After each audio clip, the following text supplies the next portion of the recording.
Tras un fallo judicial, el gobierno reglamentó la ley de emergencia en discapacidad y creó un nuevo régimen de pensiones no contributivas con criterios de acceso, condiciones de permanencia y mecanismos de control. Sin embargo, muchos prestadores denuncian que hay varios ítems en el decreto que aún no están reglamentados. Por eso estamos ya en contacto con Fernando Gantesti, que es miembro de la Asociación de Transportistas para Personas con Discapacidad de Buenos Aires. Hola, buenas noches. Gracias por acompañarnos aquí en Noticias a las 20:30. ¿Qué tal? Buenas noches, Silvina y Jorge. Muchas gracias por el espacio.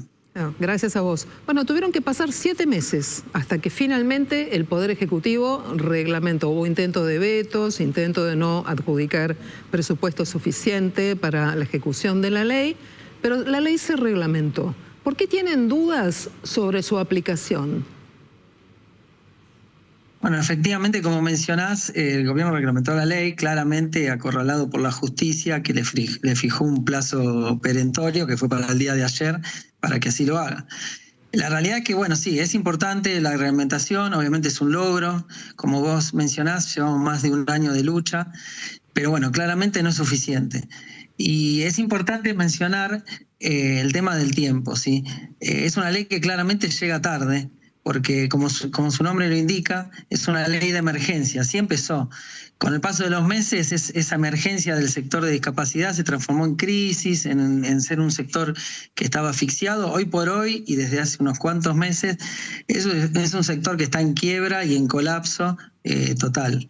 O sea, muchísimos prestadores abandonaron la actividad, lo siguen haciendo, y esto claramente repercute en la calidad de vida de las personas con discapacidad, porque obviamente al haber menos prestadores, no pueden acceder a sus prestaciones, que obviamente impactan de lleno en su calidad de vida. Obviamente esto es una duda para nosotros, o sea, ¿la implementación es importante? Sí, obviamente, pero necesitamos que se ponga en funcionamiento ya mismo. Eso es un tema clave, el factor tiempo es un tema clave, porque como te mencionaba, los prestadores, ya sea instituciones, terapeutas y transportistas, están al borde del colapso, pero desde hace meses. Y vos ten en cuenta que más allá de las omisiones que hay en el decreto publicado, porque si vos lees el decreto y sus anexos, hay un montón de ejes centrales de la ley que inició el diputado Arroyo hace un año, que no figuran, que si vos lees en los anexos figuran claramente como sin reglamentar. Por ejemplo, cómo se va a actualizar mes a mes el valor de los aranceles que percibimos los prestadores, cómo se va a financiar. Y algo importante, muy importante, es el tema de los talleres protegidos, que si quieren les comento brevemente. Un taller protegido es un taller donde las personas con discapacidad trabajan todos los días, 4 horas por día, ¿sí? Y por ese trabajo perciben 28.000 pesos por mes. 28.000 pesos por mes. Eso no figura en la reglamentación. Sí era un eje central del proyecto de ley y posterior ley, pero no figura. Entonces nosotros realmente estamos muy preocupados y realmente lo que necesitamos es que se ponga, te diría, es una palabra que me vas a decir, bueno, es mucho, pero instantáneamente en funcionamiento. De todos modos, sería como empezar de cero, por lo que estás contando. Fernando. Y de alguna manera sí, porque lo que necesitamos, vos tenés en cuenta lo siguiente, para poner un poco en contexto. Si tuviéramos la suerte de que hoy en el boletín oficial se publique el decreto con los nuevos aranceles para todos los prestadores, por lo que nosotros trabajaríamos durante febrero, lo facturamos el 1 de marzo. ¿Sí? Contando desde el 1 de marzo, aproximadamente son 120 días para poder cobrarlo. Con lo cual estamos hablando de junio, julio de este año.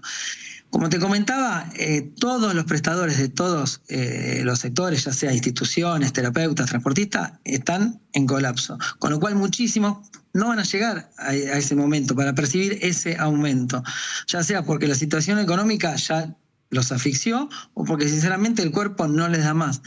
Entonces, por eso, más allá de las omisiones que tienen color a un decreto que lo que quiere hacer es cumplir con un plazo formal que le fijó la justicia, más allá de eso, las omisiones son importantes, pero también el tema tiempo.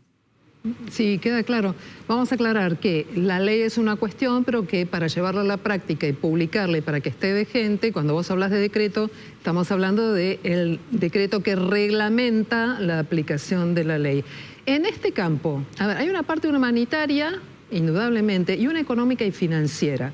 ¿La ley le pone precio a las prestaciones y una cláusula de actualización? Porque si vos haces el servicio ahora, facturás en marzo y podés llegar a cobrar en junio, julio, ¿qué pasa con esa ecuación económica?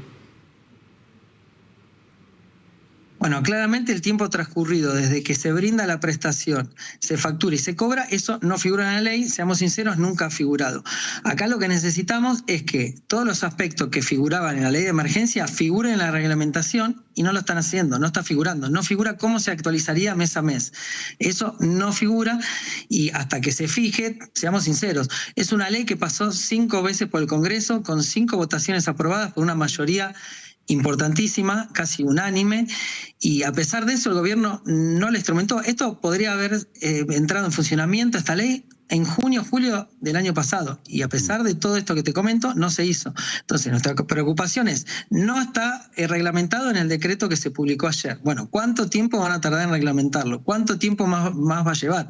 Porque si llevó tanto tiempo algo que fue tan unánime, la preocupación es mucha, los prestadores cada vez son menos y las personas con discapacidad, al no tener prestadores, se deteriora su calidad de vida, porque las prestaciones son...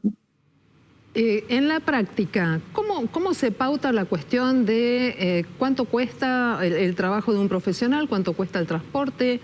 ¿Qué pasa con el costo de internación? Si el Estado subsidia, si es un acuerdo entre partes. Mientras se dirime todo este tema, que es fundamental, ¿qué pasa con la persona discapacitada y cómo acuerdan esta otra cuestión? No, todos los aranceles de todos los prestadores que trabajamos, ya sea transportistas, instituciones, colegios, centro terapéutico, terapeutas, todo eso figura en un nomenclador nacional que fija el directorio de Sistema Único de Prestaciones Básicas. Eso se fija y sobre ese nomenclador, que es una tabla en la cual figuran todos los ítems y todos los prestadores, cada prestación tiene un valor. Bueno, todos los prestadores se tienen que adecuar a ese valor. No es que hay un plus, no es que hay otro valor que yo puedo pactar con la familia, no. O sea, hay un nomenclador y se respeta. Ese nomenclador es el que necesitamos que se actualice tal cual lo fija la ley, cosa que claramente la reglamentación no lo está haciendo. Bueno, muy bien, vamos a ver qué es lo que pasa con esta cuestión y cómo ayudan a garantizar prestación y ustedes tener el ingreso como prestadores y sobre todo que las personas con discapacidad puedan tener una mejor calidad de vida, ¿sí? Es Fernando Gantesti, que es miembro de la Asociación de Transportistas para Personas con Discapacidad de Buenos Aires. Este tema siempre tan delicado, que es el tema de cómo garantizar la atención a personas con discapacidad después de un debate político tan intenso, tan largo, allí en el Congreso de la Nación. Gracias. Muchas gracias a ustedes por el espacio. Cuando volvamos de la pausa...